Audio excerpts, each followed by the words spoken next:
Hello everyone, welcome to the pilot episode of Last Minute Podcast. Here we have Pallav with us. Hi everyone. First of all, I would like to start with thanking the professor for giving us this opportunity to finally start a podcast without getting cancelled. And I'm here with the cameraman Pravesh Panta. Hi, I'm Pravesh behind the camera and the producer of this podcast. On behalf of our team, I'd like to thank Professor Stanislav for giving this opportunity. We are having lots of fun doing this podcast. So, thank you. In this first episode, we're gonna talk about the company named Unilever. Unilever is London and Rotterdam based global company which has 400 plus brand including Ben & Jerry, Dove, Lipton, and it prioritizes sustainability.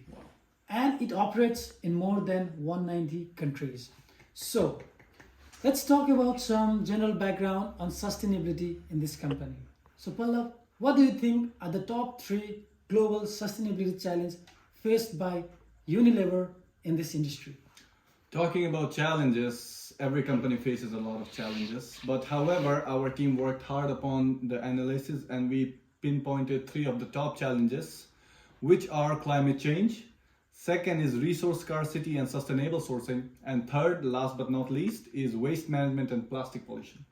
Okay. Looking at your confidence, I'm pretty sure that our team has done more than enough research in this field.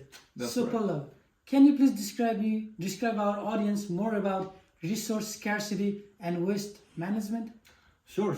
Let's just go with the second one, resource scarcity and sustainable sourcing. With heavy reliance on agriculture commodities like palm and soy, Unilever prioritizes sustainable sourcing practices to combat deforestation and manage resource scarcity. That's how. And the third one, waste management and plastic pollution. As we know, plastic is killing our planet. It's everywhere, you name it, even in space. So it's a big problem. But how Unilever is trying to manage it is, as a major consumer good producer, Unilever faces challenges with packaging waste, especially plastics. The company is committed to improving packaging sustainability and enhancing recycling efforts. Thank you, Pallav. So now, Pravesh is here to discuss more about the Unilever's specific sustainability challenges. So, Pravesh, can you please discuss more about on this? Let's talk about the first point, cost implications. Implementing sustainability practices in the company upfront can be expensive. This includes changing processes, training staffs, and sourcing sustainable material, which needs quite a lot of investment in the first hand. The other challenge I think can be supply compliance, because making sure that our supplier follow sustainability standards is quite tough for the company. It involves overseeing and enforcing eco-friendly practices across a range of suppliers, each with varying levels of commitment to sustainability. So I think getting these contracts with our suppliers so that they follow our sustainability rules and regulations can be quite complicated for the company.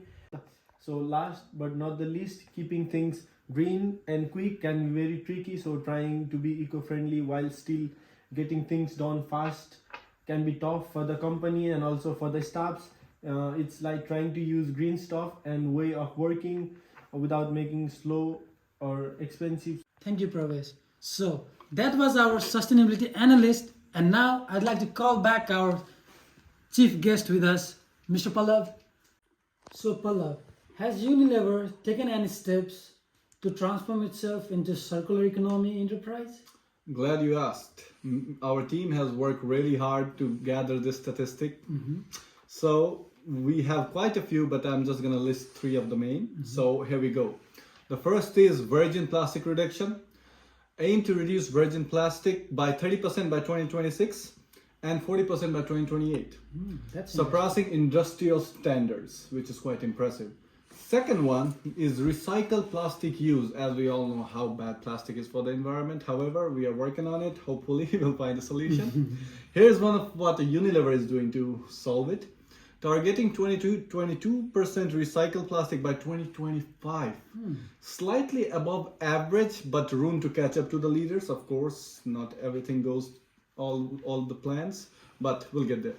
Last but not least, is packaging goals, all plastic packaging to be reusable, recyclable or compostable by 2030, which is quite impressive if you ask me. That's an interesting approach. So how are we doing in comparison with our rivals or competitors? That's a very interesting question, and I would like to answer that. So, I would say theoretically, we are way ahead. We have numerical targets and accountability and connection. We are making way big progress in that. However, we are slightly lagging behind when it comes to use of recycled material in comparison to our leading competitors. So, do you have any recommendation that the company needs to do to progress furthermore on this? Of course, I have plenty of recommendation. Our team worked hard again for the recommendation. However, we are taking way too much screen time. I would like to invite our friend Pravesh Pant to answer the responses. Okay, so thank you, Pallab. We have come up with some recommendations for the company. I think the first one should be investment in research and development so that we can come up with some materials that can be alternative to plastics that are causing pollution to the environment, and also that are not easy to bring up to this circular economy model. So that's the thing. We have plans to do research on the materials that can be flexible for the packaging as well. Second thing that the company can do is to introduce the system of giving incentives to the suppliers so that they would be encouraged to perform well. They would be encouraged to keep up with our sustainability goals and regulations, so it will help us directly or indirectly in some way to achieve our sustainability targets. And importantly, our research team has also been working and looking at the firms, technological firms who are developing advanced recycling technology. So doing partnership with those firms can be really beneficial for the company in order to involve in this circular economy model. So those are the recommendations, and I think doing this or following this can really help the company do better than we are at today. Thank you, Pravesh. This was one of the best insights that have been given in a few days that I've been studying circular economy. So now we have Palla with us once again. So based on Julia Alke-Nussholz's circular business model planning tool, can you please analyze 2 business model dimensions of our company that promote circularity? Sure. Here are a conscious analysis of 2 business model dimensions of Unilever promoting circularity. First is value proposition. Unilever prioritizes sustainable packaging, aiming to reduce virgin plastic as mentioned before in our podcast. Increase recycled content. Their commitment to making all packageable, reusable, recyclable and compostable by 2030 aligns with the circular economy principle. Second, we have resource and process management. Unilever pledges to collect and process more plastic packaging than it sells by 2025, which is a humongous step. Showcasing a closed loop approach to resources management that minimizes waste and empathizes the importance of retaining material within the economy cycle. This strategy demonstrates Unilever's strategic alignment with circular economy principles, empathizing reduction of input and efficient management of resources, serving as a model for other companies. So, based on the cells in the template of business model elements, circular intervention match, what do you think are important to help our company realize a prolonged life of the product or closed material loops, and explain how they do so? Well, 2 cells from the template that are important for the question. I would go first with value proposition and sustainable resources.